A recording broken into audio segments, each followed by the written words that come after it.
What's up, rock nerds? Welcome back to another Geology vlog. We've got the geology fail in the Marathon Basin for today's episode. I went out and tried to map some geologic structures that I found on Google Maps just south of Marathon, Texas, in the Marathon Thrust Belt. What I hypothesized didn't come true, and what I found isn't what I thought I would find. So here, let's take a look and see myself in action outside in the basin. Deep in the Marathon Basin, about to use the Brunton compass to take some strike and dip measurements of what seems to be an ovaculite and an anticline. So I'll show you what it's like to work as a field geologist doing some structural geology. So here we go. Strike is measured by finding at which direction all the beds align themselves with the compass rose. This bed is aligning itself at about 20 degrees northeast. So here's our dip measurement. Dip shows you which way the rock is going into the ground. So the face is pointing up this way. It's dipping at about 50 degrees, which means it's going into the ground that way, about 50 degrees. With that information, we write it down, and then we pinpoint ourselves on our topographic map and make a note of it. So we move perpendicular to the strike and find our next rock bed to make another measurement. And from there, we continue down, taking measurements and finding nice little outcrops like this to measure again. This bed is striking about 38 degrees to the northeast and dipping about 38 degrees to the west. Here we are in the center of the anticline. Those beds are dipping away from us. That's the hill I just walked down. There's probably the hinge of the fold, and then here's the other side, the hill I'm going to walk up and take more measurements at. They're also dipping away from us, so on either side of us is the exterior of an anticline.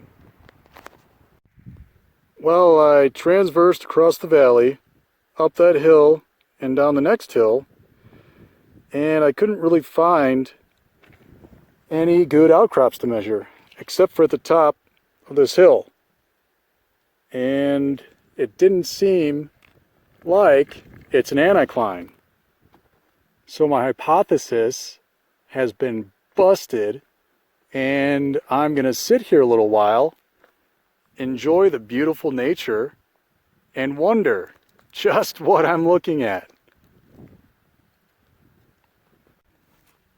This did not go as planned, and after a little pondering, I did sort of a regional digression in my brain, and I'm going to do a little structural geology arm waving, and I'm going to say that the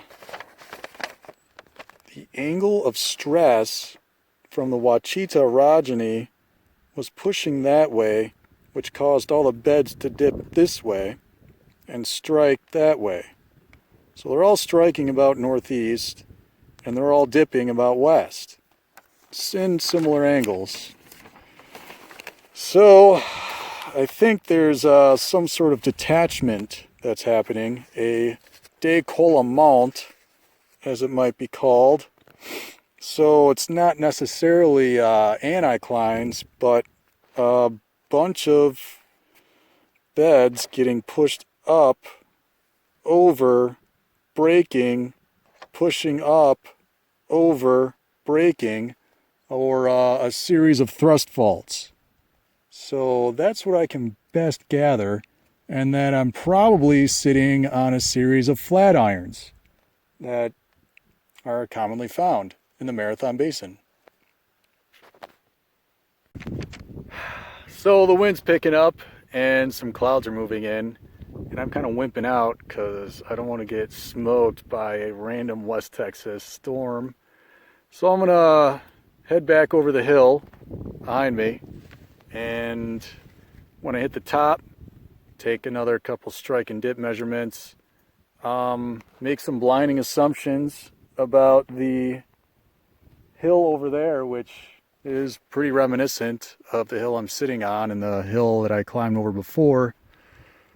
So from that, I'm going to try to go to my drawing board and figure out just what all of this is.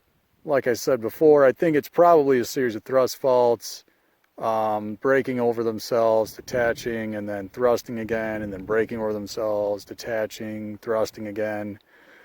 And I got to come out and walk around a little bit of the Marathon Basin and learn something new and share it with you. Congratulations. And yeah, good learning experience. When you come and you sit down and you try to figure something out, sometimes it goes terribly wrong. And in this case, what I thought was going to be an easy anticline to measure and map wasn't. And everything out here is entirely different than what I thought it was. So it's kind of fun. Geology's neat. Here it is in real life. Yeah, sure enough, there's a storm blowing in. The mountain peaks behind me are disappearing and it's starting to rain. So the beds on this side are dipping very steeply, about 60 degrees to the west. As I'm tripping over them, running down this hill, I'm noticing a lot of really good geology at top speed. After getting back and drying myself off, I did a little more research and I found that the Marathon Basin does have a series of thrust faults involved with it, and this is the map that I created from the mapping project that I did while I was out there.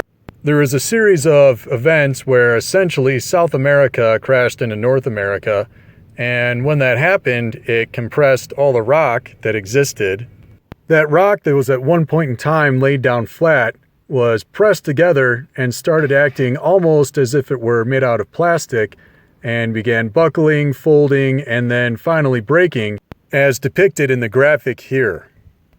So tying this all together, essentially South America crashed into North America, and when that happened, it pushed together and pressed together the part of North America that I walked around today.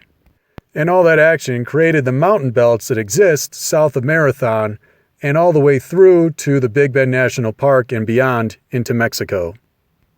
That will do it for today's episode. Thank you for watching the Geology Vlog. Tune in, turn on, drop out, and I'll catch you on the flip side.